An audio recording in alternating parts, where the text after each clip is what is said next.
Hello students, welcome. I am doctor Chetna Kumawat और हम पढ़ रहे हैं गेम थ्योरी। गेम थ्योरी में अब तक हमने 2x2 मैट्रिक्स को सॉल्व किया है with the help of saddle point, with the help of principle of dominance, और हमने 2x(n) एंड m/2 गेम्स को भी सॉल्व किया है with the help of graphical method. आज मैं आपको बताऊंगी कि m/n अगर मैट्रिक्स दी जा रही है क्वेश्चन में तो उसे सॉल्व कैसे करना है, या फिर वो किसी और मेथड से सॉल्व होगी। तो जान लेते हैं। m/n मैट्रिक्स का मतलब है m number of rose and n number of columns, यानी कि जो आपके पास कॉलम है और जो आपके पास रो है दोनों की ही वैल्यूज़ क्या हैं, 2 से ज़्यादा है। यानी कि स्ट्रैटेजीज आपके पास 2 एंड मोर स्ट्रैटेजीज हैं, यानी कि 2 से ज़्यादा ही स्ट्रैटेजी आपके पास है।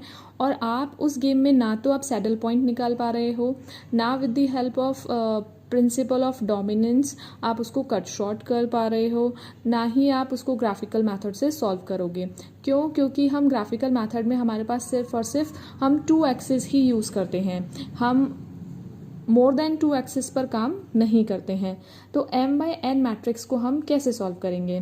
देखिए, m/n जो मैट्रिक्स होगी उसे हम, एक मेथड होता है जिसका नाम है सिंप्लेक्स मेथड, हम सिंप्लेक्स मेथड की हेल्प से m/n मैट्रिक्स को सॉल्व करते हैं। अब ये सिंप्लेक्स मेथड क्या है, सिंप्लेक्स को यूज़ कैसे करना है, इसके ऊपर आपका पूरा का पूरा एक अलग से चैप्टर दिया हुआ है, जिसमें से हर साल आपका कोई ना कोई बड़ा क्वेश्चन ज़रूर आता है और it is very much important chapter. तो हम सिंप्लेक्स मेथड को जब पढ़ेंगे तब हम देखेंगे कि m/n जो मैट्रिक्स है उसको हम कैसे सॉल्व कर सकते हैं। तो ये तो बात हो गई हमारा जो लास्ट m/n मैट्रिक्स था उसको सॉल्व करने का।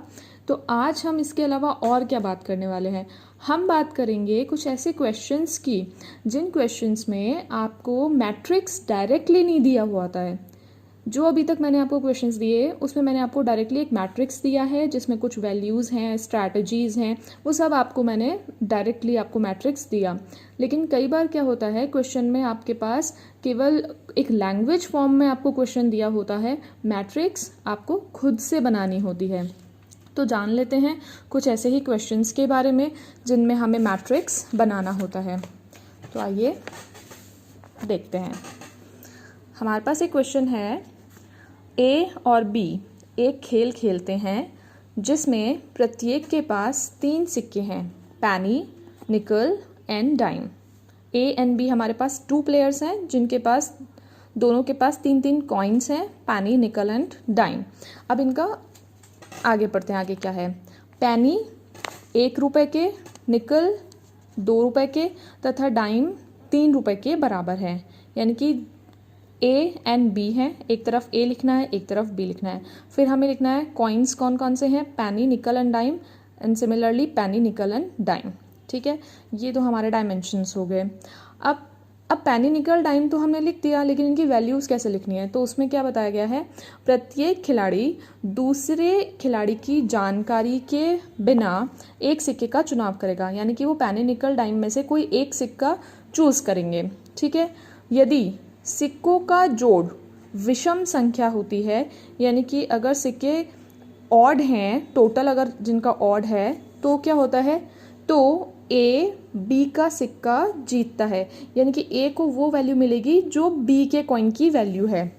और यदि जोड़ सम होता है, यानी कि उनका टोटल का मतलब ये सेल वैल्यू की बात कर रहा है कि ए की तरफ से और बी की तरफ से अगर उस सेल को टोटल करे, तो अगर उसका जो टोटल है वो अगर इवन नंबर होता है तो क्या होगा, बी ए का कॉइन जीतेगा, बी ए का कॉइन जीतेगा। तो हमें क्या करना है, प्रत्येक खिलाड़ी की उचित व्यूह रचना और खेल का मान ज्ञात करना है। यानी कि हमें बताना है कि optimum strategy for player A and for player B क्या होगी और वैल्यू ऑफ द गेम क्या होगा। इंग्लिश में भी मैं एक बार पढ़ देती हूँ। A and B play a game in which they both has 3 coins, a penny, a nickel and a dime.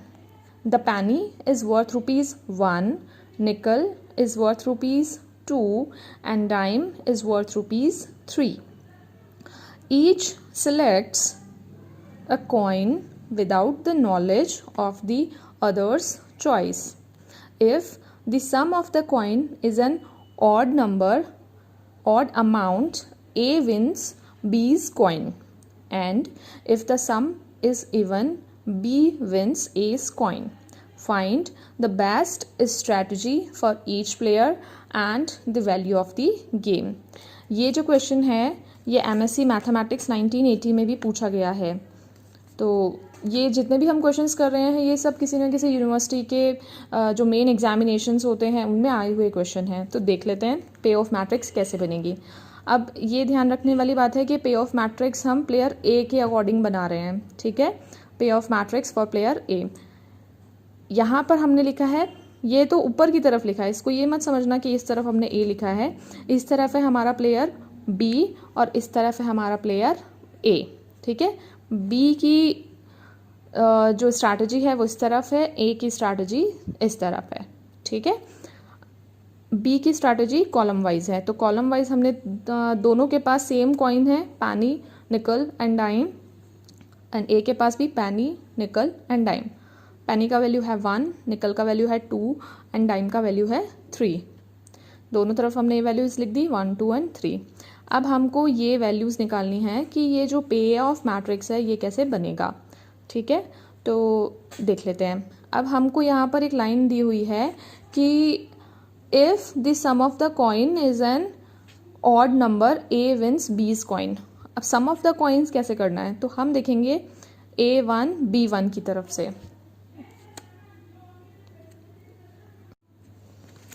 हमें क्या करना है, player B and player A, इन दोनों की जो सेल वैल्यू है, जैसे कि ये मान लीजिए this is A1, this is A2 and this is A3, and similarly B1, B2 and B3, right. अब हमें क्या करना है, हर एक सेल पर जाना है, सेल एड्रेस पर। तो first cell address is what, A1 B1। A1 B1 है, ये सेल एड्रेस क्या होता है ये सब हम पुराने लेक्चर्स में पढ़ चुके हैं, तो आप वहाँ से देख सकते हैं। अभी हम डायरेक्टली क्वेश्चन पे आते हैं। तो हमें क्या बताया है कि if the sum of the coin is an odd amount, A wins B's coin, and if the sum is even, B wins A's coin. अब सम कैसे देखना है, इन दोनों का सम देखना है जब हम इस सेल की बात कर रहे हैं। तो पैनी is worth ₹1 and here is also a पैनी वर्थ ₹1। 1 + 1 is what, 2। तो जब दोनों का जो योग है वो एक सम संख्या है, यानी कि एक इवन नंबर है, तो क्या होगा, बी जो बी है वो ए का सिक्का जीतेगा। ए के सिक्के पास क्या है, 1 है, तो यहाँ पे हमने लिख दिया -1। बी जीत रहा है, लेकिन हम पे ऑफ मैट्रिक्स इस हिसाब से बना रहे हैं ए के हिसाब से, इसलिए हमने यहाँ पे क्या लिखा है, -1। क्योंकि अगर बी ए का कॉइन जीत रहा है जो कि है +1, तो ए क्या कर रहा है, ए उस कॉइन को हार रहा है, इसलिए हमने लिख दिया -1। अब आते हैं दूसरी सेल पर। दूसरी सेल का एड्रेस है A1 B2। A1 B2 में क्या हो रहा है, निकल है और पैनी है। B2 पे तो निकल है, A1 पे है पैनी। तो निकल का अमाउंट है, वैल्यू है 2, पैनी का है 1। 2 + 1, 2 + 1 क्या होता है, 3 होता है। 3 होता है, तो ये क्या है, एक विषम संख्या है, it is an odd number. जब ऑड नंबर होगा तो क्या होगा, यहाँ पे हमें क्वेश्चन में दिया हुआ है, if the sum of the coin is an odd amount, A wins B's coin, यानी कि ए क्या करेगा, बी का सिक्का जीतेगा। तो बी का सिक्का क्या है, निकल है, जो कि ₹2 का है, इसलिए यहाँ पे हमने लिख दिया +2 +2, क्योंकि यहाँ पे पैनी एंड निकल का टोटल इज व्हाट, 2 + 1 3 है, जो कि एक विषम संख्या है, it is an odd number, odd amount आ रहा है, तो क्या करेगा, ए बी का सिक्का जीतेगा। तो हमने लिख दिया यहाँ पे 2। अब चलते हैं तीसरे की तरफ। तीसरे सेल वैल्यू क्या है, A1 B3। A1 B3 पे अभी हमको कुछ वैल्यू लिखनी है। A1 B3 पे क्या हो रहा है, डाइम है एंड पैनी है। Dime is for ₹3, penny is for ₹1। 3 + 1 कितना होता है, 3 + 1 4 होता है। तो ये इवन नंबर है या ऑड नंबर है, यानी कि जो 4 वैल्यू आई वो एक क्या है, इवन नंबर। इवन नंबर है एक सम संख्या है तो क्या होगा, जब सम संख्या होगी तो हमारे पास क्वेश्चन में दिया हुआ है बी विंस एज कॉइन, यानी कि जो बी है, ये बी जो है वो ए का सिक्का जीतेगा। ए के पास कौन सा सिक्का था, 1, तो यहाँ पे बी जीत रहा है तो यहाँ पे माइनस के 1 आ जाएंगे, क्योंकि हम मैट्रिक्स ए के अकॉर्डिंग बना रहे हैं। तो ये तो बात हो गई B1 B2 B3 and A1 के साथ में इनके वैल्यूज़ की। अब आ जाते हैं दूसरे सेल की तरफ, नेक्स्ट सेल की तरफ। A2 B1, A2 में है निकल, B1 में है पेनी। 2 + 1, 2 + 1 कितना होता है, 3 होता है। 3 हो गया तो हमें क्या देखना है, यदि इन दोनों का जो जोड़ है वो एक विषम संख्या है, यानी कि एक ऑड नंबर है, तो ऑड नंबर है तो क्या होगा, A विंस बीज कॉइन, ए क्या करेगा, बी का सिक्का जीतेगा। तो बी के सिक्के में क्या है, 1 है, तो यहाँ पे क्या आ जाएगा, 1। नेक्स्ट की तरफ चलते हैं। 2 + 2, अब मैं डायरेक्टली आपको बता रही हूँ। B2 का है निकल जिसका वैल्यू है 2, A2 में भी निकल है जिसका वैल्यू है 2। 2 + 2 इज व्हाट, 4। 4 क्या है, एक ऑड नंबर है कि इवन नंबर है, ये एक इवन नंबर है। जब इवन नंबर होता है तो क्या होता है, जो B है, B क्या करता है, B A का सिक्का जीतता है। B wins A's coin if the sum is even. तो B का सिक्का क्या है, निकल है 2, तो यहाँ पे हमने लिख दिया -2। समझ आ रहा है, हमने क्या लिखा, -2। ये माइनस क्यों लिखा, क्योंकि अगर B जीत रहा है तो A हार रहा है, तो A वही हार रहा है जो B जीत रहा है, इसलिए हमने लिख दिया -2। नेक्स्ट आ जाते हैं। नेक्स्ट है हमारे पास निकल 2 एंड डाइम 3। 3 + 2 इज 5। 5 जो जोड़ है वो क्या है, एक विषम संख्या है, it is an odd number 5, इसलिए इसमें क्या होगा, A wins B's coin, B का कॉइन क्या है, 3 है, तो हमने यहाँ पे क्या लिख दिया, 3 प्लस है क्योंकि A के हिसाब से मैट्रिक्स है और A ही जीत रहा है। ठीक है, जहाँ पर भी A जीत रहा है वहाँ प्लस की वैल्यूज़ आएगी, A हार रहा है तो माइनस की वैल्यूज़ आएंगी, ये आपको ध्यान रखना है। ठीक है, नेक्स्ट आ जाते हैं, A3 रो पे आ जाते हैं and B1 column. A3 B1 cell address है, डाइम इज़ 3, पैनी इज़ 1। 3 + 1 4 होता है, 4 होता है, ये एक इवन नंबर है, क्या है, एक सम संख्या है। सम संख्या है तो क्या होगा, if the some is even है तो क्या होगा, B wins A's coin. B क्या करेगा, ये जो B है वो A का सिक्का जीतेगा। A के पास क्या था, डाइम था, तो 3 मतलब B जीत रहा है A का सिक्का, क्योंकि 3 + 1 इज़ 4। ठीक है, तो हम क्या कर देंगे यहाँ पे -3, क्योंकि B A का सिक्का जीत रहा है, -3। Next is what, dime and nickel. 2 + 3 5, 5 है तो ये क्या है, एक ऑड नंबर है, ऑड नंबर आएगा तो A wins B's coin, B का कॉइन है 2, तो यहाँ पे लिख दिया 2। लास्ट में आ जाते हैं A3 B3 पर। A का कॉइन है 3, B का कॉइन है 3, दोनों का वैल्यू है, टोटल आ जाएगा 6।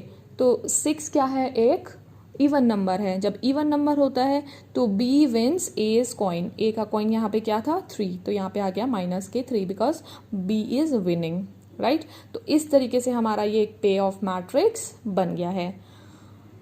आई होप थोड़ा सा आपको समझ में आया होगा, और प्रैक्टिस करेंगे तो जो कुछ कन्फ्यूजन होंगे वो भी दूर हो जाएंगे। ठीक है, अगर नहीं समझ में आए तो इस वीडियो को रिपीट करना और फिर आप दोबारा से इसको सॉल्व करने की कोशिश करना।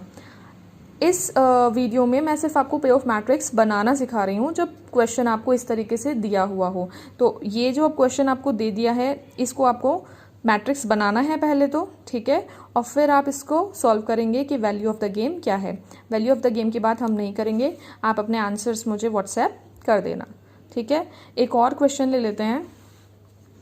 Yes, this one, illustration 10। 2 खिलाड़ी A व B सिक्कों के मिलान का खेल खेलते हैं। यदि दोनों सिक्के चित यानी कि हेड गिरते हैं तो A एक इकाई जीतेगा, यानी कि A को मिलेगा 1। यदि दोनों सिक्के पट गिरते हैं यानी कि टेल होता है तो A को कुछ भी नहीं मिलेगा। ठीक है, अगर हेड आएगा तो क्या होगा, यदि दोनों में हेड आएगा तो A को मिलेगा 1, और यदि दोनों में टेल आएगा तो A को कुछ भी नहीं मिलेगा। यदि 1 हेड और 1 टेल होगा तो ए को क्या मिलेगा, -1/2, क्योंकि यहाँ पे क्या लिखा है, इकाई की हानि होगी। यदि एक हेड और एक टेल होगा तो -1/2। आपको क्या करना है, प्राप्ति तालिका बनाइए और प्रत्येक खिलाड़ी की व्यू रचना और ए के लिए खेल का मान ज्ञात कीजिए। 2 players A and B play a game of matching coins. A wins 1 unit of the value when there are 2 heads, right? Wins nothing when there are 2 tails. When there are 2 heads तब तो A को क्या मिलेगा, 1, और अगर 2 tails आ गए तो A को कुछ भी नहीं मिलेगा। And loses 1/2 unit of value when there are 1 head and 1 tail.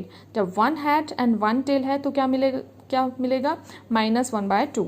Determine the payoff matrix, the best strategy for player A and the value of the game to A। तो ये एक स्ट्रैटेजी है, ये है हमारा for player B and this is for player A1 मान लेते हैं, A2 मान लेते हैं, this is B1 and this is B2। अब इन्होंने क्या बोला, हेड्स, यहाँ पे हमने लिख दिया हेड एंड टेल, राइट। जब हेड्स आएंगे तो A को क्या मिलेगा, 1। यदि दोनों सिक्के हेड आते हैं, चित गिरते हैं तो A एक इकाई जीतेगा। Heads and heads 1। यदि हेड एंड टेल आता है, हेड एंड टेल, तो A को क्या होगा, 1/2 की हानि होगी, -1/2। टेल एंड हेड टेल बात एक ही है, तो यहाँ पे भी -1/2। और यदि टेल एंड टेल आता है तो क्या होगा, यदि दोनों सिक्के पट गिरते हैं तो ए को कुछ भी नहीं मिलेगा। If A wins 1 unit of the value when there are 2 heads, wins nothing means 0, wins nothing when there are 2 tails, right? तो 2 tails are there, 0। ये पे ऑफ मैट्रिक्स बन गई है। सिमिलरली आपको क्या करना है, पुराने वाली की तरह इसको भी आपको सॉल्व करना है and value of the game में को बताना है, ठीक है। तो आज के लेक्चर में इतना ही। बाकी ये तो 2 इलस्ट्रेशन है जो मैंने आपको बता दिए हैं, ठीक है। इनको आप खुद से भी दोबारा कीजिएगा, सॉल्व करने की कोशिश, और मुझे आंसर्स बताइएगा, ठीक है। और इसके अलावा भी मैं आपको कुछ क्वेश्चन दूंगी जिनमें आपको खुद से ये मैट्रिक्स बनानी है, ठीक है। सो आज के लिए इतना ही। Thank you so much.